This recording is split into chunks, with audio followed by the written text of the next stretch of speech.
श्रीमद् भगवत गीता।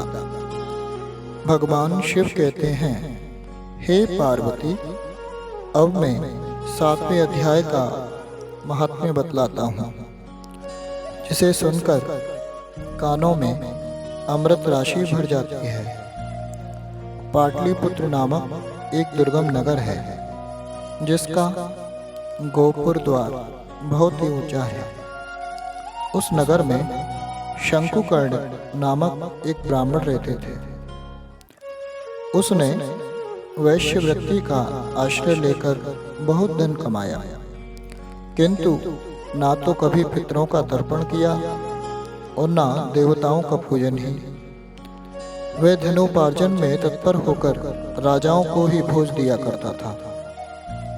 एक समय की बात है, उस ब्राह्मण ने अपना चौथा विवाह करने के लिए पुत्रों और बंधुओं के साथ यात्रा की। मार्ग में आधी रात के समय जब वह सो रहा था, तब एक सर्प ने कहीं से आकर उसकी बाह में काट लिया।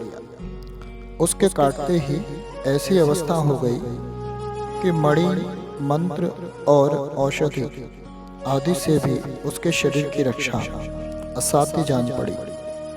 तत्पश्चात कुछ ही क्षणों में उसके प्राण पखेरु उड़ गए और वह प्रेत बना। फिर बहुत समय के बाद वह प्रेत सर्प योनि में उत्पन्न हुआ। उसका चित्त धन की वासना में बंधा था। उसने पूर्व वृतांत को स्मरण करके सोचा, मैंने घर के बाहर करोड़ों की संख्या में अपना जो धन गाड़ रखा है, उससे इन पुत्रों को वंचित करके स्वयं ही उसकी रक्षा करूंगा। सांप की योनि से पीड़ित होकर पिता ने एक दिन स्वप्न में अपने पुत्रों के समक्ष आकर अपना मनोभाव बताया।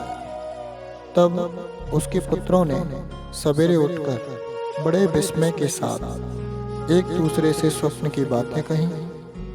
उनमें से मझला पुत्र कुदाल हाथ में लिए घर से निकला और जहां उसके पिता सर्प योनि धारण करके रहते थे, उस स्थान पर गया। यद्यपि उसे धन के स्थान का ठीक ठीक पता नहीं था, तो भी उसने चिन्हों से उसका ठीक निश्चय कर लिया और लोभ बुद्धि से वहां पहुंचकर बांबी को खोदना आरंभ किया। तब उस बांबी से बड़ा भयानक सांप प्रकट हुआ और बोला, अरे मूढ़, तू कौन है? किस लिए आया है? यह बिल क्यों खोद रहा है? किसने तुझे भेजा है? ये सारी बातें मेरे सामने बता। पुत्र बोला, मैं आपका पुत्र हूँ। मेरा नाम शिव है। मैं रात्रि में देखे हुए स्वप्न से विस्मित होकर यहाँ का स्वर्ण लेने के कौतूहल से आया हूँ।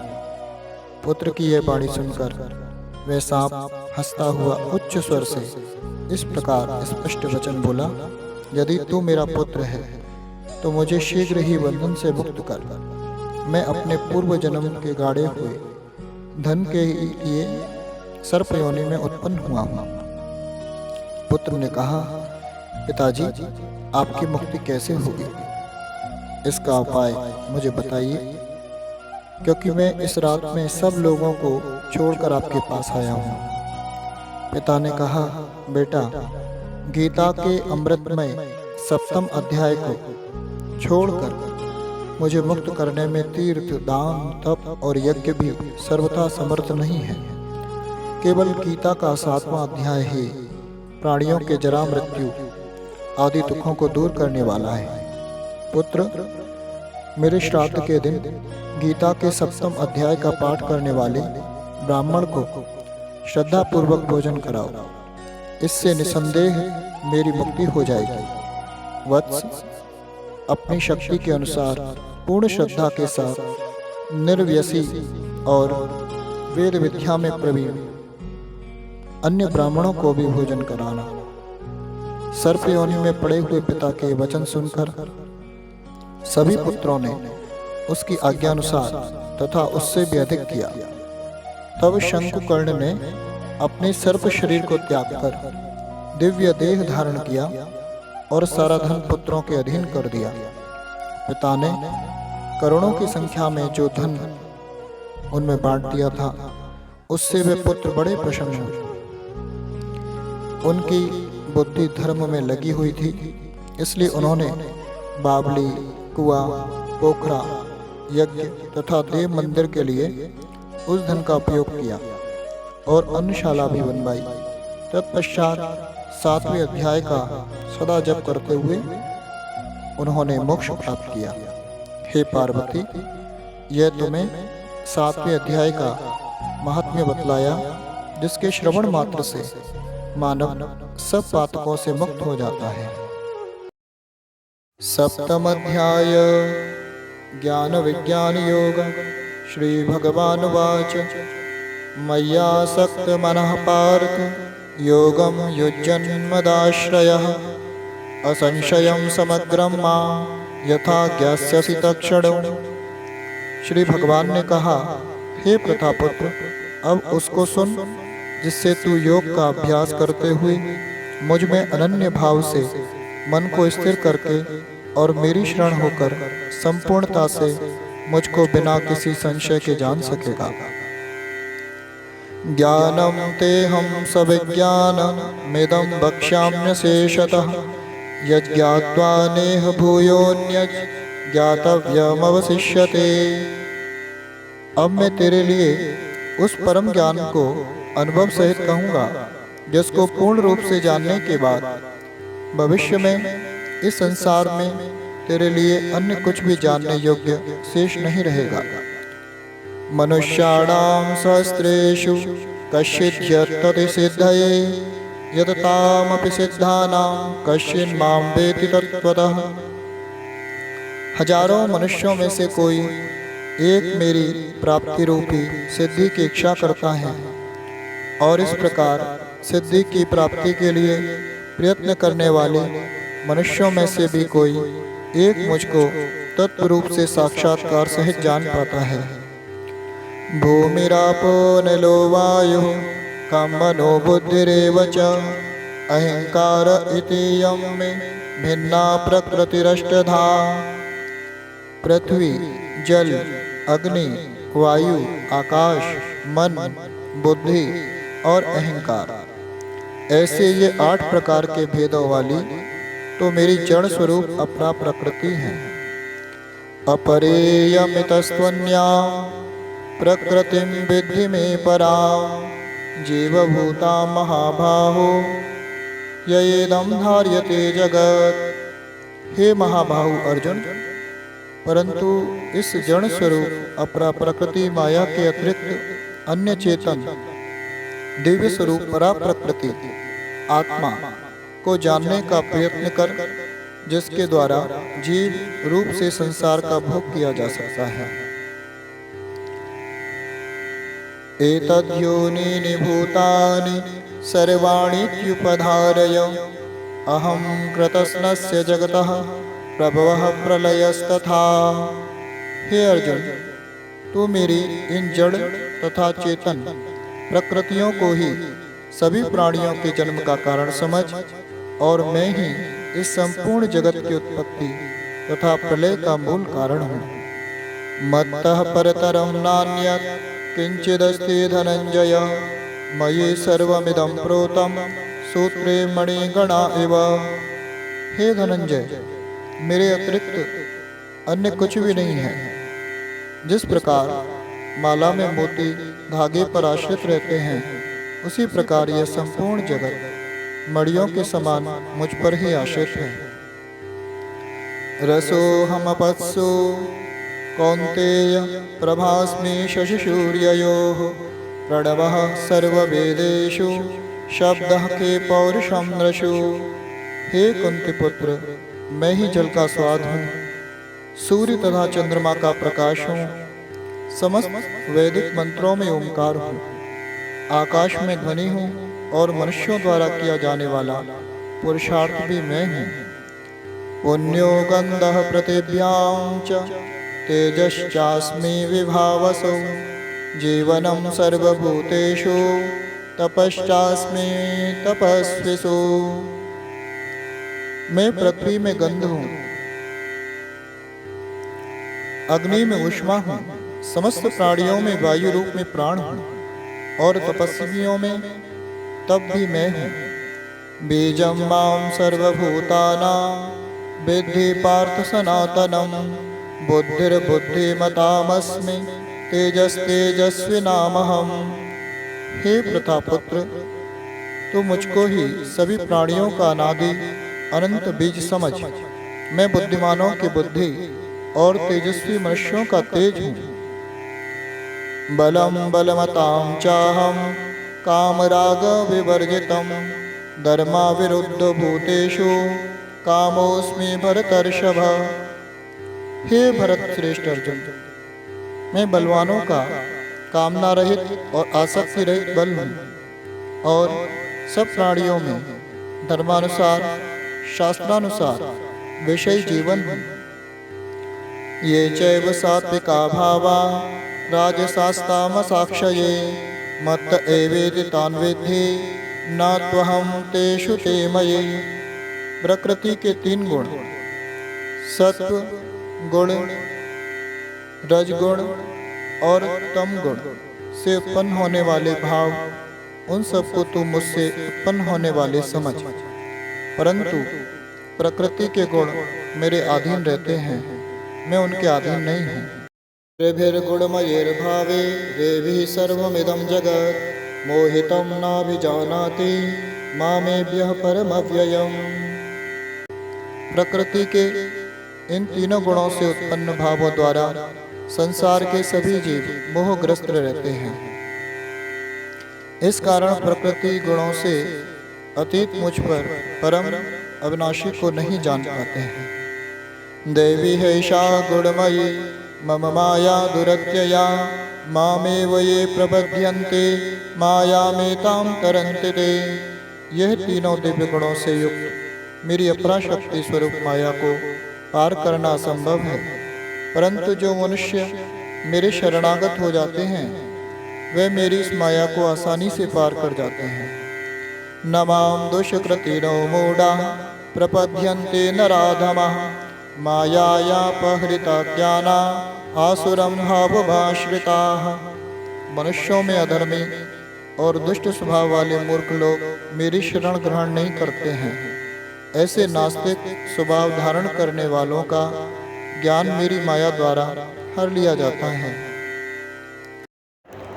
चतुर्विधा भजन्ते मां जनाः सुकृतिनोऽर्जुन। आर्तो जिज्ञासुरर्थार्थी ज्ञानी च भरतर्षभ। हे भरत श्रेष्ठ अर्जुन, चार प्रकार के उत्तम कर्म करने वाले, आर्त दुख से निवृत्ति चाहने वाले, अर्थार्थी धन संपदा चाहने वाले, जिज्ञासु केवल मुझे जानने की इच्छा वाले, और ज्ञानी मुझे ज्ञान सहित जानने वाले भक्त मेरा स्मरण करते हैं। तेषां ज्ञानी नित्ययुक्ता एक भक्तिर्विशिष्यते। प्रियो हि ज्ञानिनोत्यर्थमहं स च मम प्रियः। इनमें से वह ज्ञानी सर्वश्रेष्ठ है जो सदैव अनन्य भाव से मेरी शुद्ध भक्ति में स्थित रहता है, क्योंकि ऐसे ज्ञानी भक्त को मैं अत्यंत प्रिय होता हूँ और वह मुझे अत्यंत प्रिय होता है। उदाराः सर्व एवेते ज्ञानी त्वात्मैव मे मतम्। आस्थितः स हि युक्तात्मा मामेवानुत्तमां गतिम्। यद्यपि वे चारों प्रकार के भक्त उदार हृदय वाले हैं, परंतु मेरे मत के अनुसार ज्ञानी भक्त तो साक्षात मेरा ही स्वरूप होता है, क्योंकि वह स्थिर बुद्धि मन वाला ज्ञानी भक्त मुझे अपना सर्वोच्च लक्ष्य मानकर मुझ में ही स्थित रहता है। बहुनां जन्मनामन्ते ज्ञानवान् मां प्रपद्यते। वासुदेवः सर्वमिति स महात्मा सुदुर्लभः। अनेकों जन्मों के बाद अपने अंतिम जन्म में ज्ञानी मेरी शरण ग्रहण करता है, उसके लिए सभी के हृदय में स्थित सब कुछ मैं ही होता हूँ। ऐसा महात्मा अत्यंत दुर्लभ होता है। कामेस्ते स्तेर्हृदज्ञानाः प्रपद्यन्ते न्यदेवताः तं तं नियममास्थाय प्रकृत्या नियतः स्वया। जिन मनुष्यों का ज्ञान सांसारिक कामनाओं के द्वारा नष्ट हो चुका है, वे लोग अपने अपने स्वभाव के अनुसार पूर्व जन्मों के अर्जित संस्कारों के कारण प्रकृति के नियमों के वश में होकर अन्य देवी देवताओं की शरण में जाते हैं। यो यो याम याम तनुं भक्तः श्रद्धयार्चितुमिच्छति तस्य तस्याचलां श्रद्धां तामेव विददाम्यहम्। जैसे ही कोई भक्त जिन देवी देवताओं के स्वरूप को श्रद्धा से पूजने की इच्छा करता है, मैं उसकी श्रद्धा को उन्हीं देवी देवताओं के प्रति स्थिर कर देता हूँ। सतया श्रद्धया युक्तस्तस्याराधनमीहते लभते च तथा कामान् मयैव विहितान् हितान्। वह भक्त सांसारिक सुख की कामनाओं से श्रद्धा से युक्त होकर उन देवी देवताओं की पूजा आराधना करता है और उसकी वह कामनाएं पूर्ण भी होती हैं, किंतु वास्तव में यह सभी इच्छाएं मेरे द्वारा ही पूरी की जाती हैं। अंतवत्तु फलं तेषां तद्भवत्यल्पमेधसां देवां देवयजो यान्ति मद्भक्ता यान्ति मामपि। परंतु उन अल्प बुद्धि वालों को प्राप्त वह फल क्षणिक होता है और भोगने के बाद समाप्त हो जाता है। देवताओं को पूजने वाले देवलोक को प्राप्त होते हैं, किंतु मेरे भक्त अंततः मेरे परम धाम को ही प्राप्त होते हैं। अल्प ज्ञानी और पूर्ण ज्ञानी मनुष्यों के लक्षण। अव्यक्तम व्यक्तिमापन्नम मन्यन्ते माम बुद्धयः परम भावमजानन्तो मम व्याययमनुत्तमम्। बुद्धिहीन मनुष्य मुझ अप्रकट परमात्मा को मनुष्य की तरह जन्म लेने वाला समझते हैं, इसलिए वे मेरे सर्वश्रेष्ठ अविनाशी स्वरूप के परम प्रभाव को नहीं समझ पाते हैं।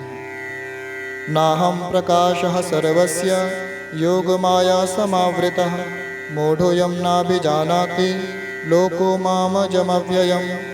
मैं सभी के लिए प्रकट नहीं हूँ, क्योंकि मैं अपनी अंतरंगा शक्ति योग माया द्वारा आच्छादित रहता हूँ। इसलिए यह मूर्ख मनुष्य मुझ अजन्मा अविनाशी परमात्मा को नहीं समझ पाते। वेदाहं समतीतानि वर्तमानानि चार्जुन भविष्याणि च भूतानि मां तु वेद न कश्चन। हे अर्जुन, मैं भूतकाल में, वर्तमान में और भविष्य में जन्म मृत्यु को प्राप्त होने वाले सभी प्राणियों को जानता हूँ, परंतु मुझे कोई नहीं जानता है। इच्छा द्वेष समुत्थेन द्वंद्व मोहेन भारत सर्वभूतानि सम्मोहं सर्गे यान्ति परन्तप।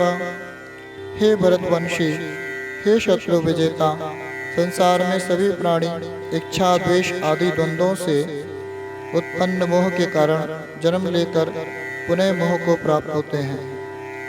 येषां त्वन्तगतं पापं जनानां पुण्यकर्मणां ते द्वंद्व मोह निर्मुक्ता भजन्ते मां दृढ़व्रताः। परंतु जिस मनुष्य ने पूर्व जन्मों में और इस जन्म में पुण्य कर्म किए हैं तथा उसके सभी पाप पूर्ण रूप से नष्ट हो चुके हैं, वे दृढ़ संकल्प के साथ मेरी भक्ति करके मोह आदि सभी द्वंद्वों से मुक्त हो जाता है। जरा मरण मोक्षाय मामाश्रित्य यतन्ति ये ते ब्रह्म तद्विदुः कृत्स्न मध्यात्मं कर्म चाखिलम्। जो मनुष्य मेरी शरण होकर वृद्धावस्था और मृत्यु से मुक्ति पाने की इच्छा करता है, ऐसे मनुष्य उस ब्रह्म को, परमात्मा को और उसके सभी कर्मों को पूरी तरह से जानता है। साधिभूतादिदेवं मां साधियज्ञं च ये विदुः प्रयाणकालेऽपि चामां ते विदुर्युक्तचेतसः। जो मनुष्य मुझे अधिभूत संपूर्ण जगत कर्ता, अधिदेव संपूर्ण देवताओं का नियंत्रक तथा अधियज्ञ संपूर्ण फलों का भोक्ता सही जानता है और जिसका मन निरंतर मुझ में स्थित रहता है, वह मनुष्य मृत्यु के समय में भी मुझे जानता है। ओम तत्सदिति श्रीमद्भगवद्गीतासूपनिषत्सु ब्रह्म विद्यायां योगशास्त्रे श्रीकृष्णार्जुन संवादे भगवद्ज्ञान योगो नाम सप्तमोऽध्यायः। श्रीकृष्णार्पणमस्तु। इस प्रकार उपनिषद ब्रह्म विद्या तथा योग शास्त्र स्वरूप श्रीमद्भगवद गीता में श्री कृष्ण तथा अर्जुन के संवाद में भगवत ज्ञान योग नाम का 7वां अध्याय संपूर्ण हुआ। श्री कृष्णार्पणमस्तु।